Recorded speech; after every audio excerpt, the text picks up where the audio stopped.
আজকে আমরা চলতড়িৎ বা কারেন্ট ইলেকট্রিসিটি এই অধ্যায় নিয়ে আলোচনা করব। তো তড়িৎ সম্পর্কে ধারণা নেওয়ার জন্য প্রথমে আমাদের একটু পরমাণুর গঠনটা শুনে নিই।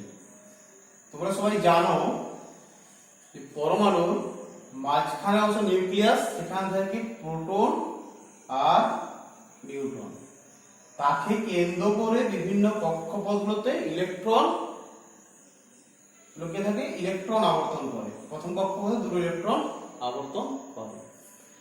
পরমাণু নিজে কিন্তু নিস্তড়িৎ, যতগুলি প্রোটন ততগুলি ইলেকট্রন বর্তমান। এই পরমাণু থেকে যদি এক বা একাধিক ইলেকট্রন বেরিয়ে যায় তখন পরমাণুটা ধনাত্মক আয়নে পরিণত হয়।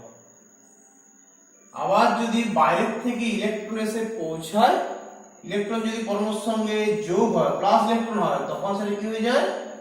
নেগেটিভ বা ঋণাত্মক আয়নে পরিণত হয়। তাহলে এখান থেকে আমরা কোন বস্তুর মধ্যে আধানের কনসেপ্টটা আনতে পারি। আধান কোন বস্তু দেওয়ার অর্থ কি? সেখান থেকে ইলেকট্রন নিয়ে নেওয়া মানে তাদের পজিটিভ আধান বা ধনাত্মক আধান তৈরি হলো, আর যেটাতে ইলেকট্রন দিলাম সেটাতে ঋণাত্মক আধান তৈরি হয়। ঠিক আছে? এই আধান সম্পর্কে আমরা আরো শুনেছি স্থির তড়িতের ঘটনাবলিতে। শীতকালে যখন চিরুনি দিয়ে আমরা মাথা ঘষি, সেই চিরুনিটিকে যদি কাগজের টুকরোর সামনে নিয়ে আসা হয়, কাগজের টুকরোগুলোকে চিরুনি আকর্ষণ করে। কারণ এক্ষেত্রে ঘর্ষণের ফলে, চুলের সঙ্গে চিরুনির ঘর্ষণের ফলে স্থির তড়িতের সৃষ্টি হয়। অর্থাৎ ঘর্ষণের ফলে ওই বাইরের কক্ষে ইলেকট্রনগুলো হয় বেরিয়ে যায় বা কোনোটাতে গিয়ে যুক্ত হয়। বেরিয়ে গেলে সেটা ধনাত্মক, আর যুক্ত হলে সেটা ঋণাত্মক আধানে আহিত হবে। এরপর আমরা চলে আসছি এই অধ্যায়ের প্রথম অংশ, কুলম্বের সূত্র। কুলম্বের সূত্র, কুলম্বের সূত্র কি বলা আছে না, দুটো বিন্দু আধানের মধ্যে, ধর এখানে কিছু পরিমাণ আধান Q1, এখানে Q2 আধান আছে, তাদের মধ্যে দূরত্ব ধরলাম R। দুটি বিন্দু আধান, তাদের মধ্যবর্তী দূরত্ব যদি R হয়, তাহলে তাদের মধ্যে একটি আকর্ষণ বা বিকর্ষণ বল কাজ করে। যদি সমজাতীয় আধান হয় তাহলে পরস্পরকে বিকর্ষণ করবে, বিপরীত আধান হলে পরস্পরকে আকর্ষণ করবে। প্লাস মাইনাস হলে আকর্ষণ, প্লাস প্লাস বা মাইনাস মাইনাস হলে বিকর্ষণ। এই আকর্ষণ বা বিকর্ষণ বল F যদি হয়, আকর্ষণ বা বিকর্ষণ বলের মান আধান দুটির গুণফলের সমানুপাতিক এবং দূরত্বের বর্গের ব্যস্তানুপাতিক। তাহলে কুলম্বের সূত্র কি? দুটি বিন্দু আধানের মধ্যে ক্রিয়ারত আকর্ষণ বা বিকর্ষণ বলের মান আধান দুটির গুণফলের সমানুপাতিক, দূরত্বের বর্গের ব্যস্তানুপাতিক। ঠিক আছে? এই দুটোকে একত্রিত করলে আমরা কি বলতে পারবো? অতএব F সমান Q1 Q2 by K R square. ঠিক আছে? বা K টা আমরা উপরে লিখতে পারি K into Q1 Q2 by R square, যেখানে K একটা হচ্ছে ধ্রুবক। তাহলে সূত্রের গাণিতিক রূপ পেলাম কি না, F সমান Q1 Q2 K into Q1 Q2 by R square. এই K ধ্রুবকের মান সিজিএস পদ্ধতিতে একরকম, এসআই তে একরকম। সিজিএস পদ্ধতিতে শূন্য মাধ্যম বা বায়ু মাধ্যমে K সমান কত হয়? 1 হয়। অতএব তখন F সমান কত হয়ে যাবে? Q1 Q2 by R square. কেন না K সমান 1, কোথায় না বায়ু মাধ্যমে। বায়ু মাধ্যমের ক্ষেত্রে বা শূন্য মাধ্যমের ক্ষেত্রে K সমান 1, বায়ুকে শূন্য মাধ্যম বলা হয়। এসআই পদ্ধতিতে দেখা গেছে এর মান হয় কত? সূত্রটি হয় F সমান Q1 Q2 by 4 pi epsilon 0 আর স্কয়ার। কে এর মান 1 বাই 4 পাই এপসাইলন 0, এই চিহ্নটা বলা যায় এপসাইলন 0, এপসাইলন 0 একে বলা হয় শূন্য মাধ্যমের তড়িৎ ভেদ্যতা। এই এপসাইলন 0 এর মান হচ্ছে কত না 8.854 into 10 to the power -12, 8.854 into 10 to the power -12 coulomb square newton to the power -1 metre to the power -2, ঠিক আছে। আর 1/4 পাই এপসাইলন 0 যদি মান করি 1/4 পাই এপসাইলন 0 তাহলে হবে 9 ইনটু 10 টু দি পাওয়ার 9, এর হবে newton metre square into coulomb to the power -2। তাহলে এটা হলো 1/4 এপসাইলন 0 এর মান, এটা হচ্ছে এপসাইলন 0 মান। তড়িৎ ভেদ্যতা শূন্য মাধ্যমে তার মান, আর 1/4 পাই এপসাইলন 0 মান। তাহলে ফাইনালি আমরা কুলম্বের সূত্র কি পেলাম না F সমান 9 into 10 to the power 9 Q1 Q2 by r square, ঠিক আছে। এটা এসআই তে সিজিএস এ এটা থাকবে না, শুধু Q1 Q2 by r square, ঠিক আছে।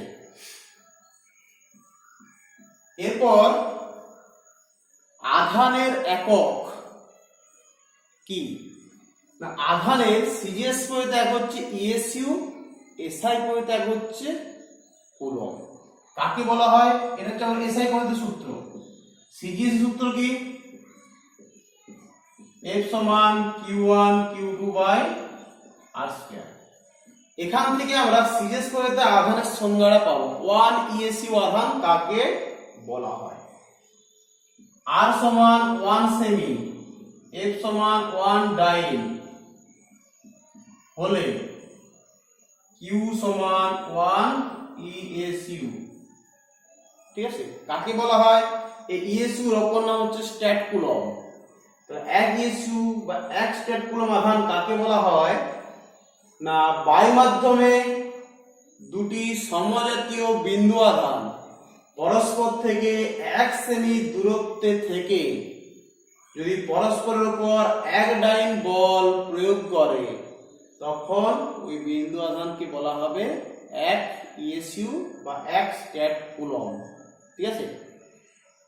এক কুলম্ব আধান কাকে বলা হবে না, r সমান 1 মিটার, Q1 সমান Q2, এই যদি সময় যে আধান হয় r সমান যদি 1 মিটার হয় এবং F সমান তার কত হবে 9 into 10 to the power 9 Newton. Q1 সমান Q2 সমান যদি 1 হয় তাহলে দেখো r সমান 1 মিটার, Q1 Q2 সমান যদি 1 ধরি, F সমান তার কত হবে 9 into 10 to the power 9 Newton. তাহলে সংজ্ঞাটা এটা 1 কুলম্ব হলো, হ্যাঁ। তো সংজ্ঞাটা ঘুরিয়ে বলছি, 1 কুলম্ব আধান কাকে বলা হবে, দুটি সমজাতীয় বিন্দু আধান বায়ু মাধ্যমে পরস্পর থেকে 1 মিটার দূরত্বে থেকে যদি পরস্পরের উপর 9 into 10 to the power 9 newton বল প্রয়োগ করে তখন ওই বিন্দু আধানগুলোকে বলা হবে 1 কুলম্ব, ঠিক আছে। তাহলে কুলম্ব এবং ইএসইউ এই দুটো আমরা পড়লাম, আধানের একক কুলম্ব এবং ইএসইউ, ঠিক আছে। তাহলে কুলম্বের সূত্র পড়লাম, আধানের সিজিএস ও এসআই একক পড়লাম। এরপর আমরা আসছি বিভব।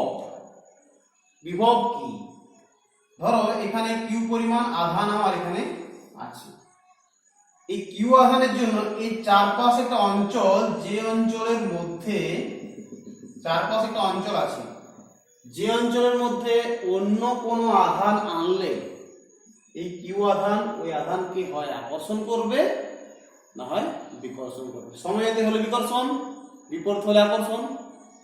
তাহলে সেই অঞ্চলটাকে বলা হয় এই আধানের তড়িৎ ক্ষেত্র। আর বিভব কাকে বলা হবে এই তড়িৎ ক্ষেত্রের যে কোনো বিন্দুতে, ধরো টি বিন্দু, এই বিন্দুতে বিভব কি না একক ধনাত্মক আধানকে অসীম দূর থেকে মানে অনেক দূর থেকে তড়িৎ ক্ষেত্রের কোনো বিন্দুতে আনতে যে পরিমাণ কার্য করা হয় তাকে বলা হয় ওই বিন্দুর বিভব। তাকে বলা হয় ওই বিন্দুর বিভব। ঠিক আছে, বিভবের সংজ্ঞা পড়লাম। বিভবের একক কি না, বিভব কাকে বলে তার একটু বলি। ধরো একক ধনাত্মক আধানকে তড়িৎ ক্ষেত্রের কোন বিন্দু আনতে যে পরিমাণ কার্য, ধরি কোন বিন্দুর বিভব ভি, অতএব 1 কুলম্ব একক আধান আনতে কত কার্য, একক আধান আনতে কার্য কত হওয়া উচিত, তার মানে ভি। কেন আমরা বিভবের সংজ্ঞায় পেয়েছি একক আধানকে অসীম থেকে কোন বিন্দুতে আনতে যে পরিমাণ কার্য করা হয় সেটাই বিভব। তাহলে যেহেতু বিভব ভি, তাহলে একক আধান আনতে কত কার্য ভি, অতএব কিউ আধান আনতে কত কার্য কত হবে কিউ ভি। অতএব কার্য ডাব্লিউ সমান কিউ ইনটু ভি, অর্থাৎ কৃত কার্য সমান আধান গুণিত বিভব। তাহলে বিভব সমান কত হবে কিউ বাই বিভব হচ্ছে ডাব্লিউ বাই কিউ। তাহলে এখান থেকে আমরা বিভবের সংজ্ঞা এবং একক পাবো, যেটা আমরা বলেছি একক আধানকে আনতে যে পরিমাণ কার্য তাকে বলা হয় বিভব। বিভবের একক কি, সিজিএস পরিত হচ্ছে এর একক বলা হয় ইএসইউ। এসআই পরিত একক কি না, কার্যের গতি জুল, এখানে হচ্ছে কুলম্ব, জুল পার কুলম্ব, এটাকে বলা হয় ভোল্ট। ভোল্ট এই ইএসইউ এর অপর নাম হচ্ছে স্ট্যাট ভোল্টও বলা হয়, স্ট্যাট ভোল্ট। সম্পর্ক কি 1 ভোল্ট সমান 1/300 ইএসইউ, 1 ভোল্ট সমান 1/300 ইএসইউ। ঠিক আছে, তাহলে সিজিএস এবং এসআই বইতে বিভবের একক আমরা পড়লাম। এরপর আমরা চলে যাব তড়িৎ কোষ। তড়িৎ কোষ পড়ার আগে আমরা বিভব সম্পর্কে আরেকটা জিনিস জেনে নিই। ধরো দুটো বস্তু আছে, এতে কিছু পরিমাণ প্লাস আধান দেওয়া হলো, এতে কিছু পরিমাণ মাইনাস আধান। ঠিক আছে, যেটাতে প্লাস আধান তাকে ধরা হবে উচ্চ বিভব বা পজিটিভ বিভব, যেটাতে মাইনাস আধান তার বিভব ধরা হবে নেগেটিভ বিভব বা নিম্ন বিভব। তাহলে এর বিভব কম, এর বিভব বেশি। এটা তার দ্বারা যুক্ত করলে এখানে ইলেকট্রন বেশি আছে, তাহলে ইলেকট্রন যেদিকে যাবে এদিকে যাবে, নিম্ন বিভব থেকে উচ্চ বিভবের দিকে। ইলেকট্রন যেদিকে যায় তড়িৎ তার বিপরীত দিকে প্রবাহিত হয় বলে ধরা হয়। তো এদিকে যদি ইলেকট্রন আসে কারেন্ট কোন দিকে যাবে, তড়িৎ পজিটিভ বিভব থেকে নেগেটিভ বিভবের দিকে, বা উচ্চ বিভব থেকে নিম্ন বিভবের দিকে। চলে আসছি যেটা বলছিলাম তড়িৎ কোষ কাকে বলা হয় না, যে ব্যবস্থার মাধ্যমে রাসায়নিক শক্তিকে তড়িৎ শক্তিতে রূপান্তরিত করা হয় তাকে বলা হয় তড়িৎ কোষ। রাসায়নিক শক্তিকে তড়িৎ শক্তিতে রূপান্তরিত করা হয় তাকে বলা হয় তড়িৎ কোষ। একটা পাত্রে ঠিক তড়িৎ বিশ্লেষণে যেমন পড়েছিলেন দুটো তড়িৎদ্বার নেওয়া হয়, এটা তড়িৎদ্বার, তড়িৎদ্বার, একটাতে পজিটিভ একটাতে নেগেটিভ আধান দেওয়া হলো। এরপর একটা চাবির সাহায্যে একটা বৈপরীত্য রোধ বা বাধা তার সঙ্গে আমরা যুক্ত করে দিলাম, এটা চাবি সুইচ। এখন চাবি খোলা আছে মানে এটা হচ্ছে মুক্ত বর্তনী। এই চাবিটা অন করে দিলেই তখন এটা হয়ে যাবে বদ্ধ বর্তনী। তাহলে এটা কি বর্তনী, বদ্ধ বর্তনী। এই চাবিটা খুলে দিলেই তখন মুক্ত বর্তনী, টিপে দিলেই বদ্ধ, খুলে দিলেই মুক্ত বর্তনী। ঠিক আছে, এটা প্লাস আধান, এটা মানে মাঝে একটা তড়িৎ বিশ্লেষক রাসায়নিক তরল আছে। এরপর আমরা দুটো সংজ্ঞা পড়ব। তড়িৎ চালক বল কাকে বলা হয়? এই বদ্ধ বর্তনীতে মুক্ত বর্তনীতে, এখন মুক্ত অবস্থা আছে, মুক্ত বর্তনীতে কোষের দুই মেরুর মধ্যে বিভবের যে পার্থক্য তাকে বলা হয় তড়িৎচালক বল। বদ্ধ বর্তনীতে মুক্ত বর্তনীতে কোষের দুই মেরুর মধ্যে বিভবের যে পার্থক্য তাকে বলা হয় তড়িৎচালক বল। আর বিভব প্রভেদ তাকে বলা হয় না, বদ্ধ বর্তনীতে কোষের দুই মেরুর মধ্যে বা তড়িৎদ্বারের মধ্যে বিভবের যে পার্থক্য তাকে বলা হয় বিভব প্রভেদ। তড়িৎচালক বল, বিভব প্রভেদ কাকে বলে আমরা জানতে পারলাম। এদের মধ্যে পার্থক্য আছে। তড়িৎচালক বলকে বলা হয় কারণ, বিভব প্রভেদকে বলা হয় ফল। তড়িৎচালক বলের মান বেশি, বিভব প্রভেদের মান কম হয়। এর অনেকগুলো পার্থক্য তোমরা পড়বে। আর বলছি, তড়িৎচালক বল কাকে বলা হয় না, মুক্ত বর্তনীতে কোষের দুই মেরুর বা দুটো তড়িৎদ্বারের মধ্যে বিভবের যে পার্থক্য তাকে বলা হয় তড়িৎচালক বল। বদ্ধ বর্তনীতে কোষের দুই তড়িৎদ্বারের মধ্যে বিভবের যে পার্থক্য তাকে বলা হয় বিভব প্রভেদ। তড়িৎচালক বল, বিভব প্রভেদ, এদের পার্থক্য আমরা পড়লাম। এই তড়িৎচালক বল আর বিভব প্রভেদ দুজনেরই একক কিন্তু ইএসইউ সিরিজ পদ্ধতিতে আর ভোল্ট এসআই পদ্ধতিতে। কোষের মধ্যে তারের মধ্য দিয়ে কিভাবে তড়িৎ প্রবাহিত হয়। তার একটা মোটা করে দেখানো হয়েছে। ধরো এর মধ্য দিয়ে এই ধরো কিউ পরিমাণ আধান প্রবাহিত হচ্ছে টি সময় সেকেন্ডে। সময় হচ্ছে টি সময় হচ্ছে সময় টি সেকেন্ডে এক প্রান্ত থেকে অন্য প্রান্তে কিউ পরিমাণ যদি আধান প্রবাহিত হয়, আধান যেদিকে যায় তড়িৎ তার বিপরীত দিকে হয়। এই আধান গেলে তড়িৎ কোণ দিকে হবে এই প্রবাহমাত্রা আই। দেখা গেছে প্রবাহমাত্রার সঙ্গে আধানের সম্পর্ক কি না, একক সময়ে যে পরিমাণ আধান প্রবাহিত হয় তাকেই বলা হয় প্রবাহ মাত্রা। অতএব I সমান কিউ বাই টি। একক সময়ে প্রবাহিত আধানকেই বলা হয় তড়িৎ প্রবাহ মাত্রা। এর একক কি না, এসআই পদ্ধতিতে একক coulomb by second, that is equal বলা হয় অ্যাম্পিয়ার, বা বড় হাতে এটাকে এ দ্বারা লেখা হয়। তাহলে 1 অ্যাম্পিয়ার সমান 1 কুলম্ব বাই 1 সেকেন্ড। কোন বর্তনীর দুই প্রান্তের মধ্য দিয়ে 1 সেকেন্ডে যদি 1 কুলম্ব আধান প্রবাহিত হয় তখন তার প্রবাহমাত্রাকে বলা হয় 1 অ্যাম্পিয়ার। সিজিএসএ এর একক কি ইএসইউ, ইএসইউ প্রবাহমাত্রা। লক্ষ্য করো, আধানের একক ইএসইউ, ইএসইউ আধান, বিভবের একক ইএসইউ, ইএসইউ বিভব, আর প্রবাহমাত্রার একক ইএসইউ, ইএসইউ প্রবাহমাত্রা। ঠিক আছে, তাহলে আমরা পেলাম I সমান কিউ বাই টি। এরপর আমরা চলে আসছি ওহমস ল, খুব ইম্পর্টেন্ট ওহমস ল।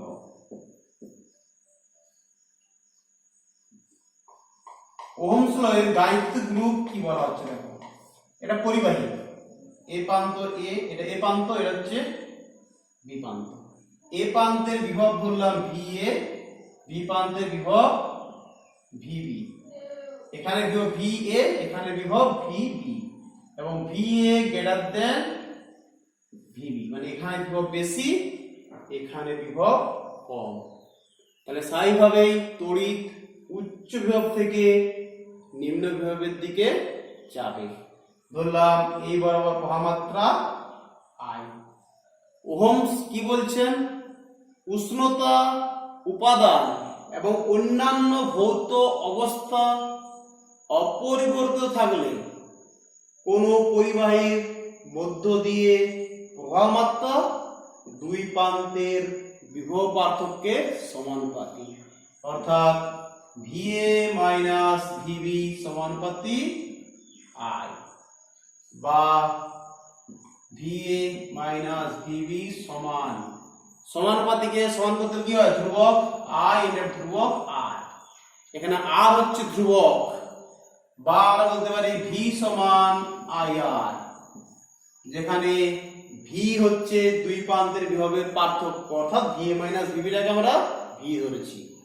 ভি সমান আই আর। এই আর কে বলা হয় পরিবাহী রোধ। আর হচ্ছে রোধ বা বাধা। রোধ বলেই বেশি পরিচিত, রোধ বা বাধা। এই রোধ কাকে বলা হয় এর সংজ্ঞা আমরা পাবো, এটা হচ্ছে ওহম সূত্রের গাণিতিক রূপ, ভি সমান আই আর। রোধ কাকে বলা হয় কি পাবো, আর সমান ভি বাই আই। পরিবাহীর দুই প্রান্তের বিভব প্রভেদ এবং প্রবাহমাত্রার অনুপাতকে বলা হয় রোধ। এর একক কি, ইউনিট। ইউনিট হচ্ছে ওহম, ও এইচ এম, তার চিহ্ন এটা। রোধের হচ্ছে ওহম।